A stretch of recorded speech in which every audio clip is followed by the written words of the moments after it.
Alors je pense qu'il n'y a pas de lien de cause à effet entre l'apparition du sonore et la série B. En revanche, le sonore et la série B apparaissent tous deux parce que le système des studios est stabilisé et il fonctionne à plein régime à partir des années 1920. Et quand vous dites stabilisé, ça veut dire quoi? Ça veut dire que les grands principes industriels, économiques et les grands principes de production sont grosso modo en place au début des années 20 et continuent d'exister jusqu'à la fin des années 40. Grosso modo jusqu'au moment où les 8 grands studios doivent vendre leur réseau de salles après le procès antitrust de 1948. Mais ce qui est certain, c'est que l'apparition du parlant a aggravé les difficultés économiques du studio système après la crise économique de 29. Enfin, le crash boursier de 1929 entraîne avec retardement une baisse de fréquentation des salles. Et comme en plus ils viennent de faire de très gros investissements économiques en faveur du parlant, cet investissement économique finalement aggrave les difficultés des studios. Les conséquences économiques de la crise et du parlant se répercutent aussi sur le B comme sur le A.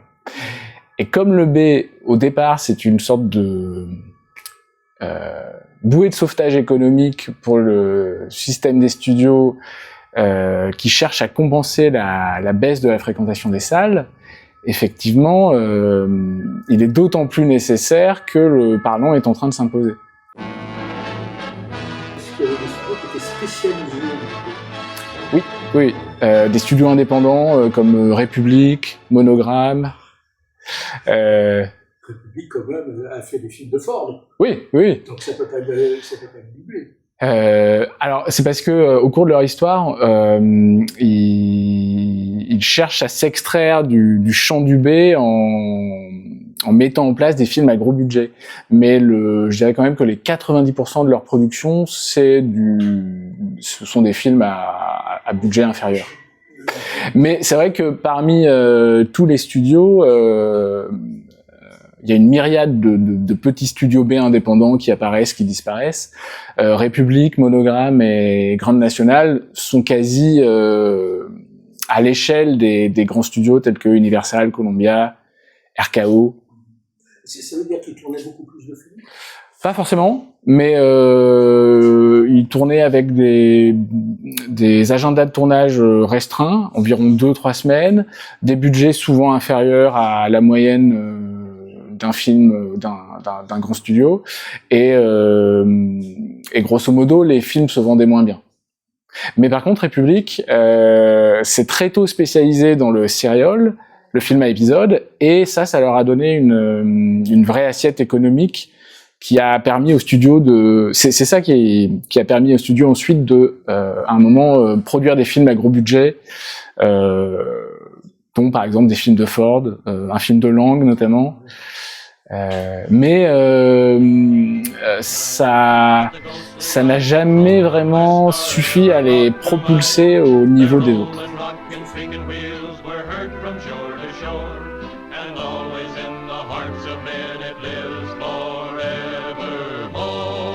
Le PDG de République, Herbert Yates, avait, on le voit dans les mémos qu'il transmet à ses collaborateurs, il se sentait à l'étroit dans le film à petit budget, dans le B, et comme il commençait à accumuler les capitaux qui lui permettaient de faire des films à plus gros budget, il se disait puisque Warner peut faire des films à $1 million, pourquoi pas moi? Voilà, et c'est ça qui l'a poussé à essayer de rivaliser avec ses collègues ses collègues qui avaient plus de succès. Pour ce qui est de l'influence du film B sur le film A, au moment où, au début des années 30, le double programme fait de plus en plus d'amateurs, Donc le fait que on propose 2 films pour le prix d'un. La formule type du film B, un peu plus court, plus rapide, fabriqué avec moins de moyens, enthousiasme les studios parce que justement ils y voient la possibilité de faire des films de qualité avec moins d'argent. Et donc en fait les principes esthétiques qui s'imposent dans le B sont copiés dans le champ du A. L'idée c'est d'imiter l'esthétique pauvre du B, mais avec des budgets un peu plus confortables pour jouer sur les 2 tableaux.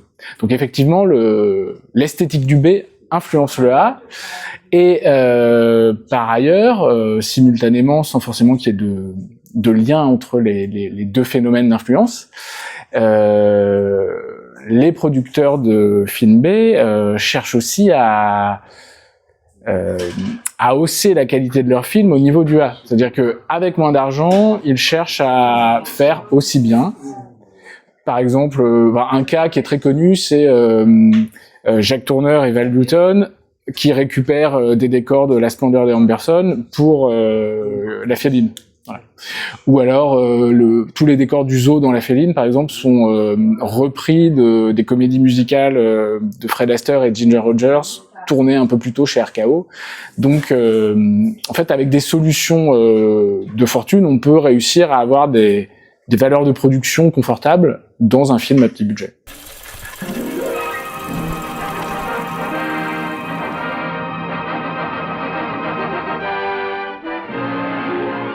Effectivement, pour les films B les plus réussis, le fait qu'on puisse faire de vraies réussites visuelles avec peu d'argent repose sur le talent hors norme de tous les collaborateurs. Qu'est-ce qu'on appelle un film B réussi? Il y en a qui sont pas réussis. Ah bah oui, un film B réussi, je dirais, qui réussit à la fois à proposer un récit cohérent, mis en scène avec intelligence, tout en bénéficiant d'un budget restreint. Justement, c'est le cas des 3 films de Tourneur avec Newton. Peu d'argent, mais une intelligence de la mise en scène qui leur permettent à tous les deux de tirer un vrai parti de ce peu d'argent. Quand je dis ça, quand je dis talent des collaborateurs, je pense notamment au film noir dont John Alton a fait la photographie. Si on pense par exemple au film noir d'Anthony Mann comme Marché de brut, La Brigade du suicide, Le balafré de Steve Zacchelli, ou alors Il marchait la nuit de Alfred Werker et Anthony Mann qui est pas au générique. Tous ces films ont été photographiés par John Alton et John Alton fait vraiment des prouesses avec ses spots, mais avec très peu d'argent. Un cas que j'invite tout le monde à voir, c'est la fin de Marché la nuit, où le criminel sociopathe est poursuivi par la police dans les égouts de Los Angeles, et avec très très peu d'éclairage, Alton réussit à faire des plans absolument formidables où on voit le personnage s'enfoncer dans la profondeur de champ.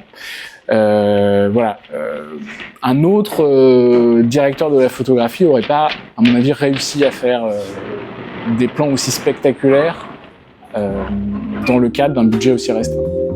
Keep this drain covered. It's liable to pop out anywhere.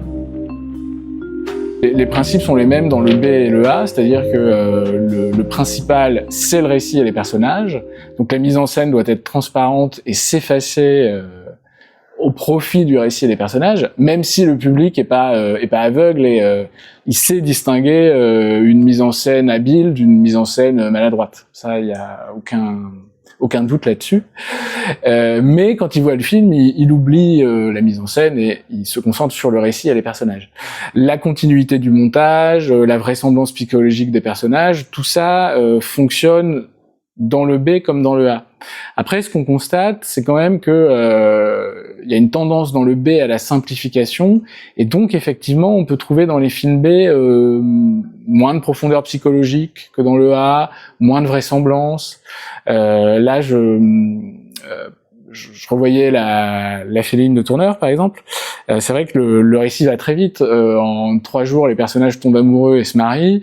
3 mois plus tard, ils divorcent et le personnage principal masculin tombe amoureux de sa collègue de travail. C'est très peu vraisemblable sur le plan psychologique. Mais le public oublie et regarde le film comme un film A. On peut rappeler la date du film ? 1942. C'est-à-dire également en Italie, la naissance du roman photo. Oui. Est-ce qu'il y a un lien? Ça, je ne sais pas. La moyenne d'un film B, c'est $200 000 autour des années 40. Mais voilà, les pontes des studios accordent un certain budget pour un ensemble de films. Voilà. Souvent, c'est 20-30 films pour un studio comme Warner Bros. Sur une année. Je dirais qu'en fait, si le polar et le western sont plus représentés que les autres genres dans le film B, c'est certainement parce que on peut faire des westerns et des polars qui n'ont pas l'air désargentés avec peu d'argent. Voilà.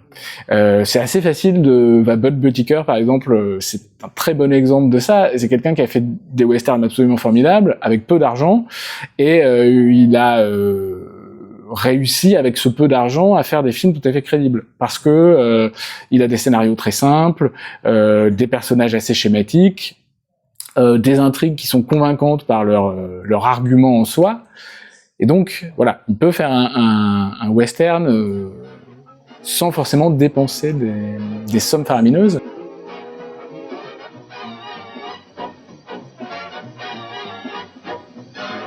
Souvent, dans les films B et les films A, les personnages sont des personnages issus de la classe moyenne, mais qui sont en quelque sorte bigger than life, c'est-à-dire qu'il va leur arriver quelque chose qui vont les faire sortir du lot. Dans un western, par exemple, un personnage sans histoire va se retrouver obligé de défendre sa ville et de devenir malgré lui un héros. Donc il y a toujours je dirais cette dialectique dans le personnage du film hollywoodien, que ce soit dans le A ou dans le B. Il est un personnage ordinaire, mais il va s'illustrer et l'histoire va en faire un héros. Mais je pense que c'est lié à l'idée américaine du common man, de l'homme de la rue. C'est-à-dire que la nation américaine naît par rejet de la soumission à l'Empire britannique, et donc se constitue de ses origines sur des principes démocratiques très forts, avec l'idée que tout un chacun peut réussir s'il a l'esprit d'entreprise. Et je pense que c'est cette philosophie qui est au cœur de la naissance de la nation américaine, qui infuse ensuite dans la littérature américaine, puis dans les films, et ça se retrouve aussi bien dans le film A que dans le film B. C'est vrai, tout de même, je dirais que dans le film A, parce qu'on a plus d'argent, on a aussi peut-être parfois plus tendance à se consacrer à des figures dès le départ extraordinaires. De grands hommes, de grandes femmes, de grands scientifiques. C'est moins le cas dans le film A, où les personnages sont souvent des anonymes. Ce sont des stars qui sont reconnaissables en quelque sorte par le public, mais beaucoup moins connus que les stars du film A. Alors, il y a des cas particuliers. Les premiers films de John Wayne, quand il n'est pas encore le visage du western, ce sont des films B. Mais assez vite, sa popularité est telle qu'il n'est plus engagé que sur des films A. Les distributeurs américains pratiquent dès les années 40-50 le principe de la reprise. Un film des années 30 avec John Wayne peut très bien ressortir dans les années 40 ou 50 dans une double affiche spécial western avec John Wayne, par exemple. Et dans ce cas-là, effectivement, la distinction AB va s'effacer parce que ce que le cinéma va mettre en avant sur sa devanture, c'est pas un western qui dure peu de temps et qui est spectaculaire, mais un film avec John Wayne. Il y a des comédiens qui ont fait l'aller-retour, par exemple Barbara Stanwyck fait aussi bien des films A que des films B. Bon, alors quand elle tourne dans 40 tueurs avec Samuel Fuller, elle est là comme star qui va donner un cachet supplémentaire à un film qui a coûté assez peu d'argent. Mais elle a tourné aussi avec Alan Dwan dans Passion, qui est un film qui a eu beaucoup moins de retentissement. Donc voilà, il y a des allers-retours, et aussi il y a quelques visages qu'on voit exclusivement dans le film B et qui sont vraiment associés à la série B. Par exemple, les westerns d'Alan Dwan avec John Payne, qui a aussi tourné un certain nombre de films noirs dans les années 40 et 50.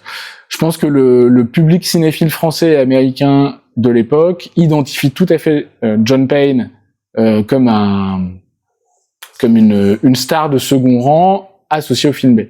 Et donc, probablement que quand on voit John Payne sur une affiche, ça donne une raison au public d'aller voir le film, tout comme le nom de Cary Grant, Gary Cooper ou John Wayne peut donner une raison d'aller voir un film A.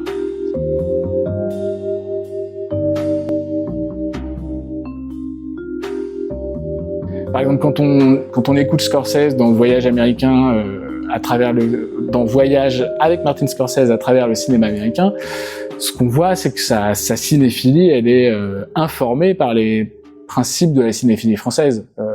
Le culte de l'auteur, le culte de la liberté, tout ça, ce sont des principes cinéphiles qui sont nés en France et qui se sont ensuite, en quelque sorte, exportés aux États-Unis.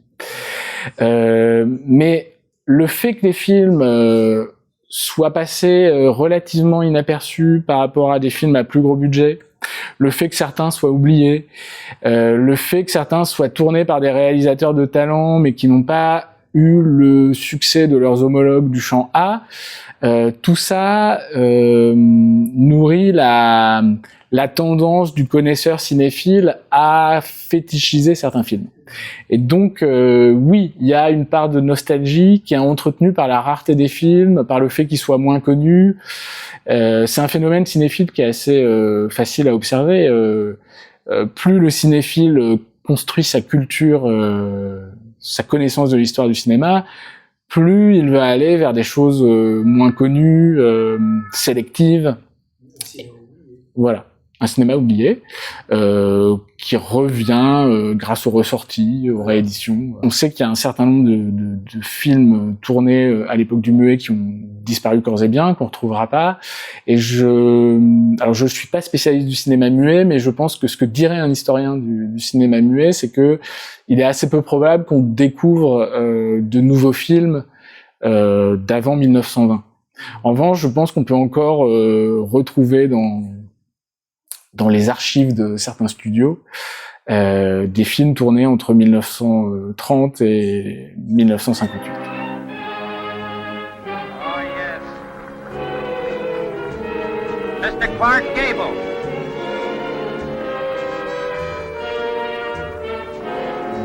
Miss Ava Gardner. Ils gardent des copies, ils les numérisent, ils les restaurent.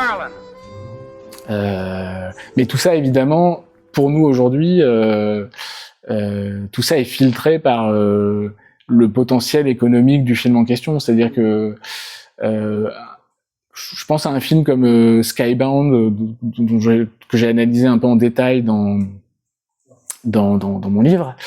C'est un film qui n'a rien de particulier, qui est intéressant parce qu'il permet de comprendre que c'est un film B moyen des années 30. Mais c'est un film qui a assez peu de qualité et je pense qu'il y aurait absolument aucun intérêt économique pour un studio à le restaurer et faire une ressortie. Ça n'a plus aujourd'hui qu'un intérêt historique.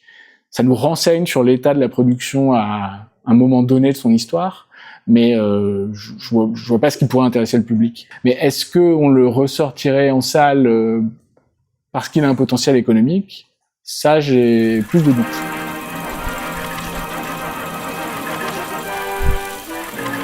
ce sont des films qui sont exploités dans ce qu'on appelle des doubles programmes, c'est-à-dire des affiches où le spectateur a 2 films pour le prix d'un.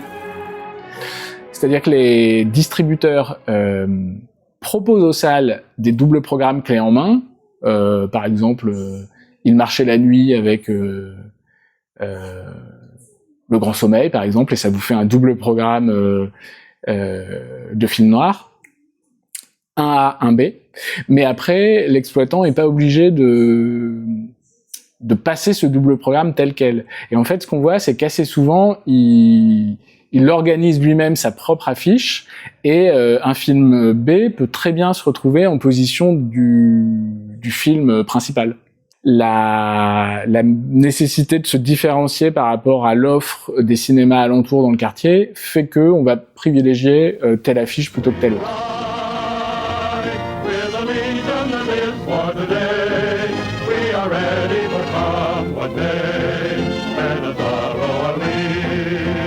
Il y a une culture du serial, du film à épisodes, donc ce sont des longs métrages qui durent 4 heures à peu près, mais qui sont découpés en épisodes de 15 minutes.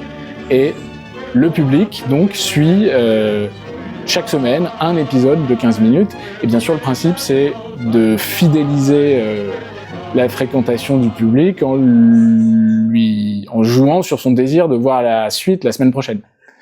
Mais donc oui, c'est très répandu et c'est très populaire, notamment auprès des adolescents et des enfants. Alors effectivement, la télévision, c'est un facteur de périclitation de la série B, mais c'est pas le seul facteur. C'est-à-dire que effectivement, le fait que la télévision, grosso modo, entre 1945 et 1955, le chiffre le nombre de postes de télévision vendus est multiplié par 10. Donc c'est vraiment spectaculaire. Et ça fait concurrence au cinéma. Mais il y a aussi le fait que après-guerre, les loisirs se diversifient, les musées municipaux et nationaux prennent leur essor. C'est-à-dire que le cinéma est un peu moins que dans les années 30 le loisir de masse auquel les Américains s'adonnent toutes les semaines. C'est moins le cas. Et donc c'est ça qui fait que le double programme perd peu à peu en puissance économique et disparaît. Le fait qui est vraiment primordial, c'est qu'en 1948, le gouvernement fédéral fait un procès aux 8 grands studios parce qu'ils bénéficient d'une situation de monopole. Et le résultat de ce procès, c'est que les 8 grands studios doivent se séparer de leur réseau de salles. Et donc la structure du studio système, c'est-à-dire qu'une même compagnie possède les infrastructures de production, de distribution et d'exploitation, c'est-à-dire des salles, cette structure vole en éclats petit à petit, et donc les grands studios perdent en puissance, et dans la foulée, le double programme est de moins en moins pratiqué, et donc effectivement la série B perd de vitesse. Mais les choses ne disparaissent pas d'un seul coup, et donc en fait, au cours des années 60, les studios continuent de tourner des films à petit budget, selon les mêmes principes, mais ils ont abandonné en quelque sorte la distinction entre film prestigieux A et film moins prestigieux B. Le cas, je trouve, le plus spectaculaire, c'est Hotel Imperial, tourné par Robert Fleury dans les années 30, qui est vraiment conçu au départ comme un film prestigieux avec des stars, mais le studio a tellement de mal à le tourner, il y a tellement de difficultés diverses qui se posent lors de son élaboration, que le film est rétrogradé. On le confie à Robert Fleury, qui est plutôt un réalisateur de film B. Le casting change, on met des acteurs un peu moins prestigieux au casting, et finalement ce film qui était au départ que tout dirigeait vers la catégorie A devient un film des catégories B. Et inversement, il y a des films de catégorie B qui fonctionnent très bien en salle et qui sont promus au rang A. C'est-à-dire que le studio décide de les... Non mais des titres. Ah, des titres. C'est pas le cas de La Féline, qui est resté un film B. Si je dis pas de bêtises, Berlin Express du même tourneur au début est un film B et est finalement vendu comme un film A.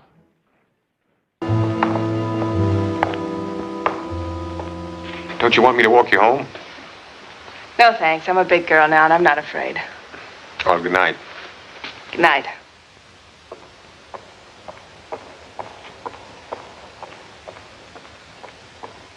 On n'a pas de traces en archive de la raison pour laquelle La Féline est resté un film B. Ce qui est sûr, c'est que il a très bien marché puisqu'il a été exploité 13 semaines consécutives et il a rapporté beaucoup plus d'argent que au même moment Citizen Kane d'Orson Welles, que le studio poussait vraiment comme un film de prestige. Par contre, ce qui peut nous renseigner sur le statut économique d'un film, c'est son mode de vente. C'est-à-dire que les films B, enfin, ce qui fait que un film est qualifié de B, c'est qu'on le vend au forfait. C'est-à-dire que le distributeur loue à la salle le film pour une certaine durée et un certain montant. Par exemple, $50 pour une semaine. Et quel que soit le nombre d'entrées, le film rapporte au distributeur $50 pour une semaine. C'est la vente au forfait. Et c'est ce qui définit le film B. Les films A, en revanche, sont vendus au pourcentage, c'est-à-dire que leurs recettes sont proportionnelles au nombre d'entrées. Si Citizen Kane fait 25 millions d'entrées, il va rapporter beaucoup d'argent, mais s'il fait un four au box-office et qu'il fait seulement, je sais pas moi, 500 000 entrées, il rapportera très peu d'argent et le studio perdra de l'argent. C'est le cas avec La Splendeur des Amberson. Ça a très peu marché, ça a très mal marché en salle, mais c'est resté un film A parce qu'il était prestigieux, et le film a perdu de l'argent, et RKO a perdu de l'argent dans l'opération. C'est-à-dire que le film A est avant tout un film de prestige. Oui, oui. Ce qui pousse un studio à laisser un film dans la catégorie A, c'est le prestige du film. C'est-à-dire que... Au-delà du rapport économique qu'il peut apporter. C'est ça, oui, oui. Si vous avez fait un film prestigieux qui a coûté beaucoup d'argent, avec un réalisateur en vue et des acteurs stars, c'est pas forcément de bonne politique de le rétrograder en B. Ça veut dire aussi accepter de ternir le prestige de sa propre production. Et donc je dirais que dans le cadre de l'attention des studios à leur propre prestige, ils n'ont pas forcément intérêt à faire ça, même s'ils perdent de l'argent dans l'opération. Oui, je dirais que globalement, c'est un phénomène qu'on observe dans les 8 grands studios, mais il y a pas de règle, c'est-à-dire que, vous voyez par exemple le cas de Hotel Imperial de Robert Florey, le studio aurait très bien pu décider, comme il l'a fait avec La Splendeur des Amberson, de le laisser à son rang A parce que tous les signaux du film de prestige étaient réunis. Mais pour une raison ou une autre, à un moment, quelqu'un a décidé que ça n'en valait pas le coup, que le coût économique de l'opération serait trop important par rapport au maintien du prestige, et donc on a rétrogradé le film.